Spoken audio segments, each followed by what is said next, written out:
મોરબીમાં વહી રહેલી ગટરગંગા. જીઆઈડીસી વિસ્તારમાંથી નીકળી રહ્યું છે ગંદુ પાણી.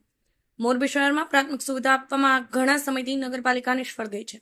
ત્યારે હવે મહાનગરપાલિકા બનાવવાની તૈયારીઓ થઈ રહી છે. તે લોકોને કનડગત કરતા પ્રશ્નો જેવા કે બિસ્માર રોડ, ટ્રાફિક સમસ્યા અને ઉભરાતી ગટર અંગે પગલાં લેવાશે કે કેમ, એવું હાલ નગરજનો પૂછી રહ્યા છે. ત્યારે મોરબીનો ટ્રાફિકથી ધમધમતા રોડ જીઆઈડીસી અને કન્યા છાત્રાલય રોડ પર છેલ્લા 5 દિવસથી ગટરના ગંદા પાણી રોડ પર વહી રહ્યા છે, જ્યાંથી હજારો લોકોની અવરજવર છે. આ પાણીમાં દુર્ગંધ એટલી છે કે આજુબાજુના દુકાનદારો પણ ધંધો ન કરી શકે એટલી દુર્ગંધ મારે છે. આ બાબતે વાત કરીએ તો સનાળા રોડ પર જીઆઈડીસી વિસ્તારમાં આવેલો છે, જેની છેલ્લી શેરીમાંથી આ ગટરનું ગંદુ પાણી વહી રહ્યું છે, જે મુખ્ય રોડ પર થઈને કન્યા છાત્રાલય રોડ પર પહોંચ્યા છે. આ વિસ્તારમાં આશરે 300થી વધુ સોસાયટીઓ આવેલી છે. દરેકની અવરજવર આ રોડ પરથી થાય છે, તેમજ રોડ પર દરેક પ્રકારની દુકાનો આવેલી છે.